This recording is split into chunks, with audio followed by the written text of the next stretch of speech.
क्या हो रहा है हमारे साथ? ये कैसे संभव है? वो वास्तव में हम एक नाग हैं। हाँ, और विश्वास नहीं होता तो स्वयं ही देख लीजिए। नहीं नहीं, ये नहीं हो सकता, ये नहीं हो सकता। हम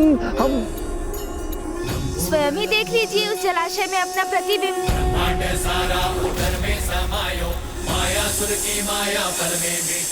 ये क्या हो रहा है हमें?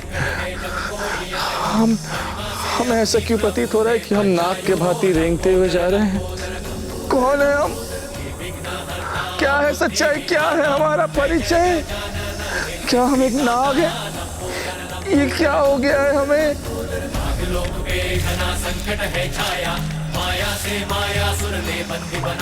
अब इस मायावी को ज्ञात हुआ कि जो अपनी माया के प्रकोप से सभी पर अत्याचार करते हैं, वो जब स्वयं माया से प्रभावित होते हैं तो कितने दयनीय प्रतीत होते हैं।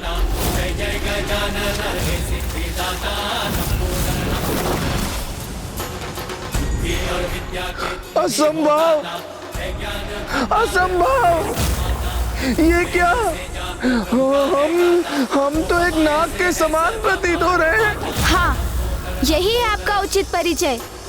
हाँ, सत्य है, यही सत्य है, यही वास्तविकता कि हम असुर नहीं हैं। हम एक नाग हैं, नाग, एक भयावह नाग है हम। जय माता, जय जय तामसिक माता।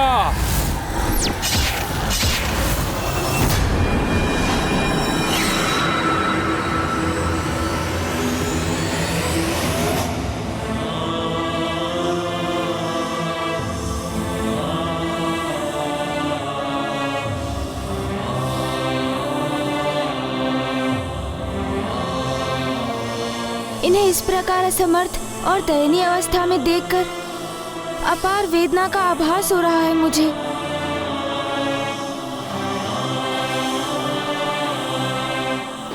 तुम्हारे अंड ने खंडित होकर मिट्टी का स्वाद ले ही लिया और अब तुम भी जाओ और मिट्टी खाओ और अपनी पत्नी और अन्य नागों के भांति जाकर इस गुफा में स्थित हो जाओ।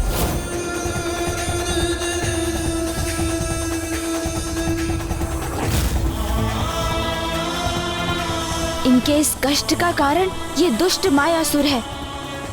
इसका परिणाम इसे भुगतना ही होगा। जब आपको ये ज्ञात हो ही गया है कि आप एक नाग हैं, तो स्मरण कीजिए, दुर्गमासुर नागों से क्या करवाना चाहते थे? मिट्टी को अपना आहार बनाओ और जड़ हो जाओ। तो फिर आपको किसकी प्रतीक्षा है? चलिए चलिए, अब अविलंब दुर्गमासुर की इच्छा पूर्ण कीजिए। हाँ, अवश्य अवश्य हम दुर्गमासुर की इच्छा पूर्ण करेंगे। अवश्य, हाँ अवश्य, ये उचित है। अब हम भी एक नाग के समान रेंगते हुए जा रहे हैं और कितने असंख्य नाग हैं यहाँ।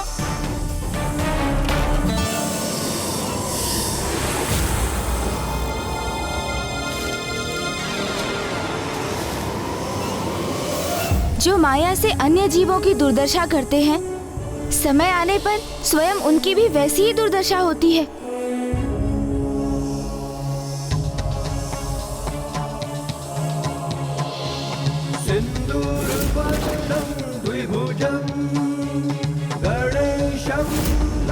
हम भी मिट्टी खा के जड़ हो जाएंगे। दुष्ट असुर, आपने अपनी माया का प्रयोग कर नागों को मिट्टी को अपना आहार बनाने पर विवश किया। इसलिए माया के प्रभाव से मैंने भी आपकी ये दुर्दशा कर दी। हम भी मिट्टी खा के जड़ हो जाएंगे। क्योंकि जो किसी अन्य को अपने हाथ विषपान कराते हैं, उन्हें इसका भी आभास अवश्य होना चाहिए कि उनके हाथों में उनके द्वारा वो धारण किया विष उनके भी प्राणों के लिए घातक सिद्ध हो सकता है। हम जड़ हो रहे हैं। हम भी एक नाग हैं, नाग।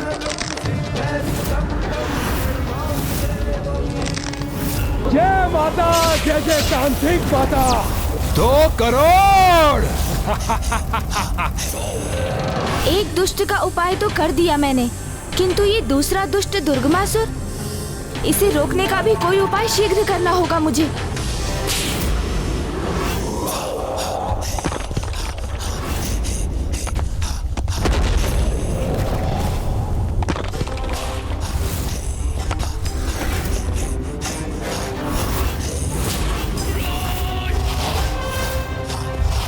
ये तो अभी आरंभ है।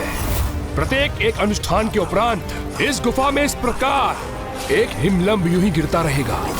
अभी तो 2 ही गिरे हैं, अर्थात अभी 2 करोड़ अनुष्ठान पूर्ण किए हैं और 92 करोड़ शेष है, किंतु अभी मैं शीघ्र ही संपन्न कर लूंगा। मेरे शत्रुओं, दुष्ट देवताओं, कल्पना करो, जब यहाँ एक भी हिमलंब शेष नहीं बचेगा तब मैं सर्वशक्तिशाली बन जाऊंगा और तुम मुझसे कहीं छिप नहीं सकोगे। और अब ऐसा होने में कोई भी बाधा उत्पन्न नहीं हो सकती। अब और अधिक विलंब करना उचित नहीं। मुझे अभी इसी क्षण इसके अनुष्ठान को रोकने का उपाय करना होगा, अन्यथा वो दुष्ट इस अनुष्ठान से यदि अजेय हो गया तो माता आदिशक्ति के लिए भी उसका वध करना असंभव हो जाएगा।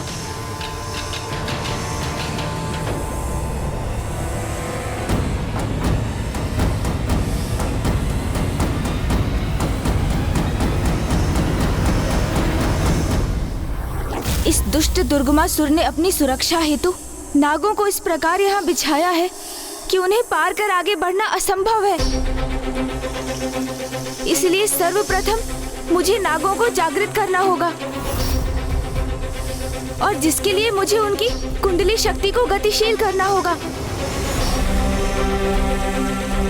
तभी उनके भीतर स्थित माया रूपी मिट्टी बाहर आ सकेगी और ये उसके प्रकोप से मुक्त हो सकेंगे।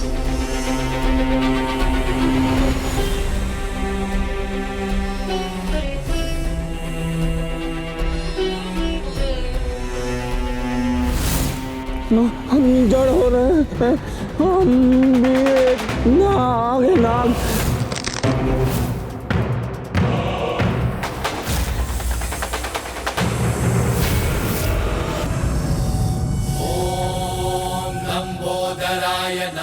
अब अपनी ऊर्जा से मैं इनके मूलाधार चक्र को प्रभावित करूंगा। ओम गण गणपते नमः। ओम गण गणपते नमः। ओम सिद्धिदाताय नमः। इस मंत्र का उच्चारण इनके प्रथम चक्र अर्थात मूलाधार चक्र को क्रियान्वित करेगा, और मूलाधार चक्र के जागृत होने से तो प्राणी भयमुक्त हो जाते हैं। उनकी प्राण शक्ति में सजगता और सकारात्मकता का संचार होता है। ओम गण गणपते नमः। ओम गण गणपते नमः। ओम गण गणपते नमः। मूलाधार चक्र के जागृत होने से ही कुंडलिनी शक्ति भी जागृत होकर गतिशील होती है।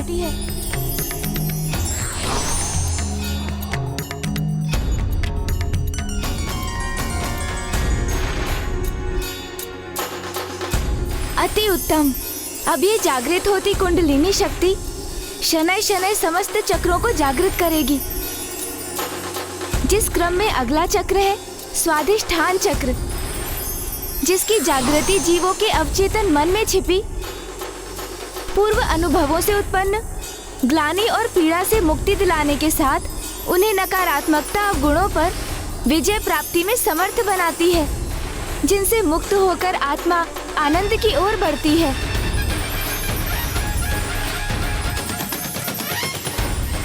अगला चक्र है मणिपूरक चक्र। जब मणिपूरक चक्र जागृत होता है तो जीव किसी भी प्रकार की व्यर्थ लज्जा का अनुभव नहीं करता। उसकी इच्छा शक्ति प्रबल होती है और वो कर्मठ हो जाता है। फिर हृदय स्थान पर स्थित अनाहत चक्र, जो दुख और अवसाद के अनुभवों को मिटाता है और सभी जीवों के प्रति स्नेह भाव उत्पन्न करता है। इसके पश्चात विशुद्ध चक्र, जो असत्य के भ्रम जाल को मिटाकर सत्य का बोध कराता है। उसके उपरांत स्थान है अजना चक्र का, जिसकी जागृति के परिणाम स्वरूप किसी भी प्रकार की माया के प्रभाव से प्राणी मुक्त होता है और उसे सत्य का ज्ञान प्राप्त करने की अंतर्दृष्टि प्राप्त हो जाती है।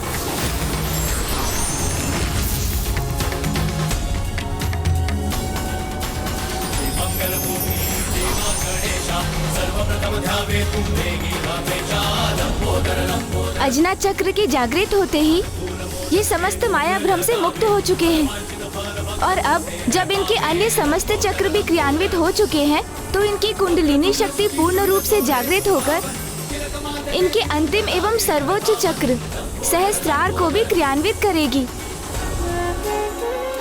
ये चक्र जागृत होकर स्वयं के प्रति आसक्ति पर विजय दिलाता है और सर्वोच्च ऊर्जा अर्थात ईश्वर से सहयोग की संभावना उत्पन्न करता है।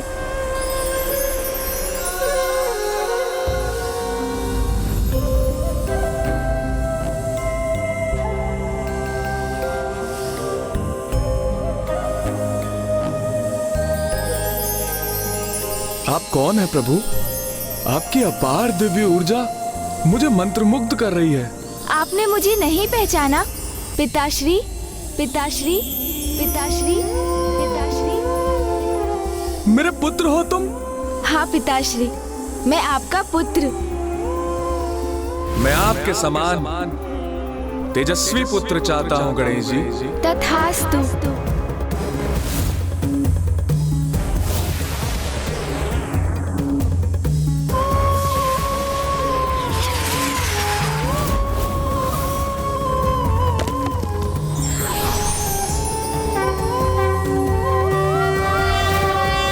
आपने मुझे दिए वरदान को फलित किया प्रभु।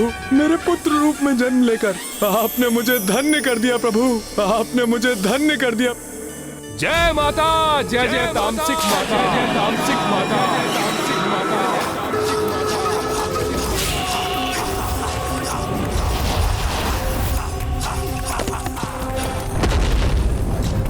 अब और अधिक शक्तिशाली हो गया हूं मैं।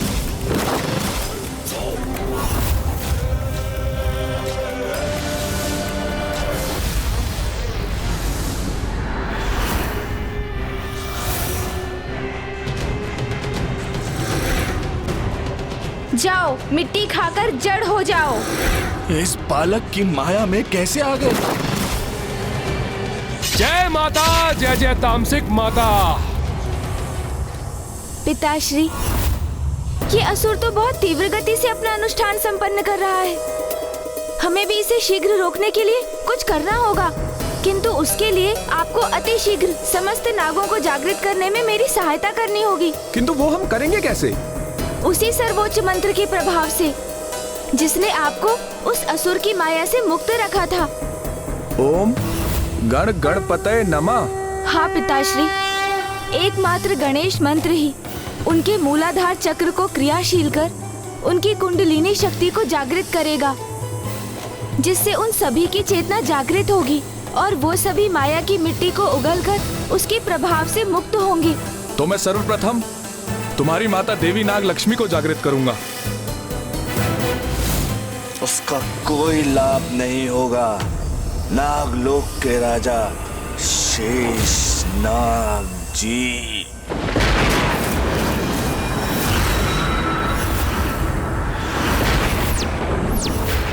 ओह, तो बहुत शीघ्र ही माया के प्रभाव से मुक्ति प्राप्त कर ली आपने। हाँ मायावी बालक, क्योंकि तुम्हारी तुच्छ माया ने हमारे शरीर के मात्र एक भाग को ही प्रभावित किया था। हमारे शरीर के दूसरे भाग तक पहुंचना असंभव है, असंभव। इस दुष्ट ने हम नागों के प्रति जो अपराध किया है उसका दंड देने दो मुझे पुत्र। दंड तो ये अवश्य भुगतेंगे, किंतु आप उसकी चिंता मत कीजिए पिताश्री। शीघ्र नागों को पुनः जागृत कीजिए और दुर्गमासुर को रोकिए आप। इसका उपाय मुझ पर छोड़ दीजिए, अन्यथा ये नागों के साथ पुनः अपनी माया की कोई क्रीड़ा करेगा।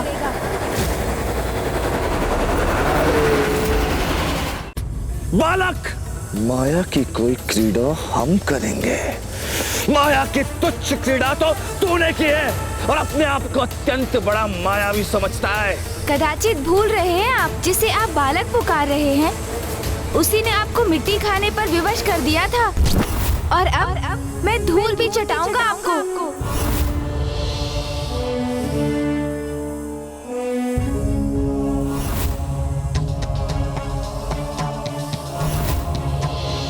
सिन्दूरवर्णं द्विभुजं गणेशं लम्बोदरं पद्मदले निविष्टं ब्रह्मादिदेवः परिसेव्यमानः। ओम गणगणपतये नमः।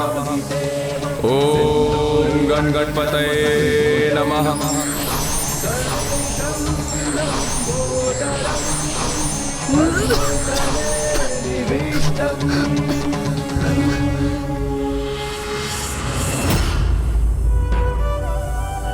ये क्या हो गया था मुझे? मैंने अपने ही स्वामी और अजन्मे शिशु को आहत करने का प्रयास किया। स्वामी, हमारा अंड कहाँ है? वो सुरक्षित तो है ना? जिस माया से आपने नागों के साथ अत्याचार किया, अब मैं उसी माया का प्रयोग कर आपको उचित सीख दूंगा।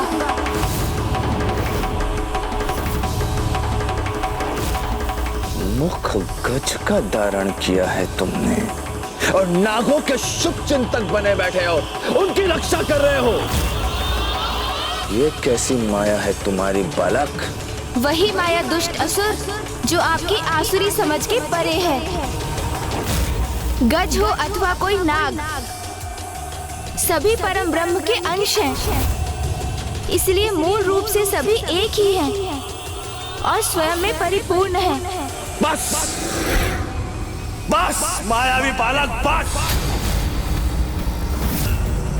प्रतीत होता है कि इतने विशाल उदर में यज्ञ संवाद से भरे ज्ञान के उद्देश्य भरे हुए हैं। इसी कारण अनर्गल प्रलाप किए जा रहे हो। समय तो आने दीजिए, ये भी ज्ञात हो जाएगा आपको कि इस उदर में क्या क्या भरा है।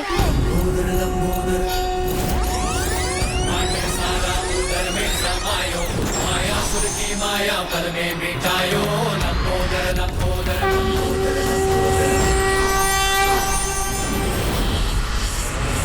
अब मात्र देख हम कैसे अपने माया के प्रभाव से तुझे अपना दास बनाएंगे। दास!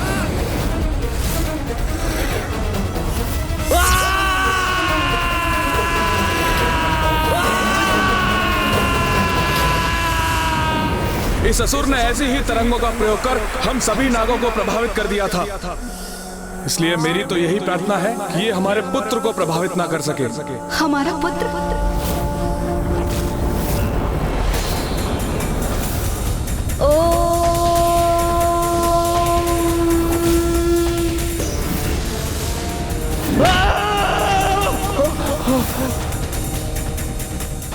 हमारा पुत्र इस दुष्ट असुर से निपटने में सर्वथा सक्षम है, इसलिए हमें अन्य नागों को जागृत करने का प्रयास करना चाहिए।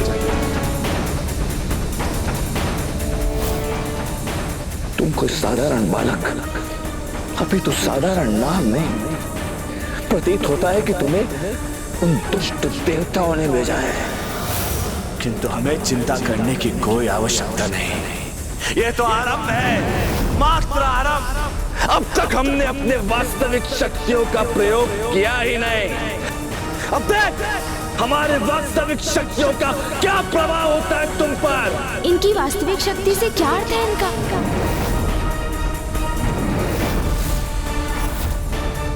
ओह, समझा, इनकी प्रतिमा जिसका इन्होंने निर्माण करवाया था। मैंने भी सर्वोच्च मंत्र का पूर्ण उच्चारण कहाँ किया है अभी, इसलिए कीजिए अपनी संपूर्ण शक्ति का प्रयोग। तुम्हारा ये आत्मविश्वास तुम्हारे अंत का कारण बनेगा मायावी बालक।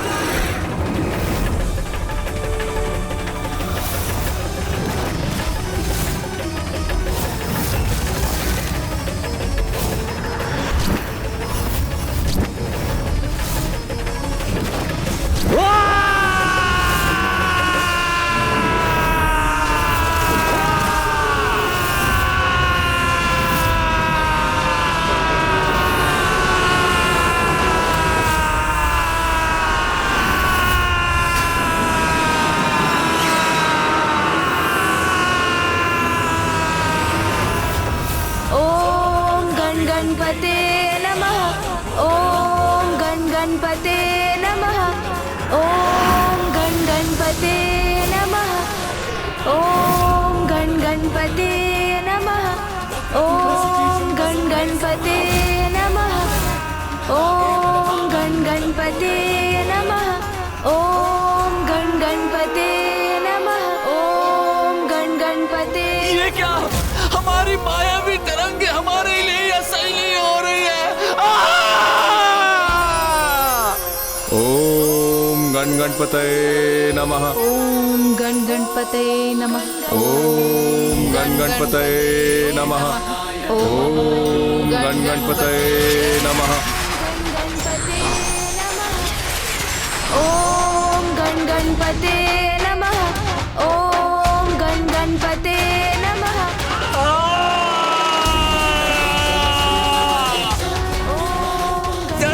कल हो रहा है हमें। ओम गणपते नमः। ओम गणपते नमः। ओम गणपते नमः। ओम ऐसा प्रतीत होता है कि हमारा शीश फट जाएगा और संग भागों में छिन्न भिन्न हो जाएगा।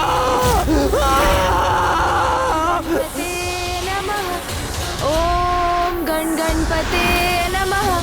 ओम गणपते नमः। ओम गणपते नमः। ओम गणपते। ओम गणपते। असंभव, असंभव है ये, असंभव।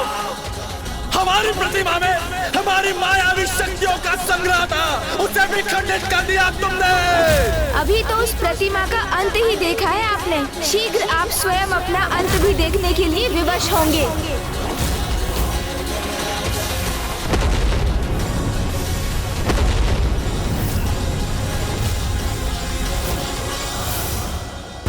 बुराई कितनी भी बड़ी क्यों ना हो, किंतु अच्छाई के समक्ष उसकी आयु बहुत ही छोटी होती है। इसलिए समय के अनुसार उसका पतन होना तो स्वाभाविक है।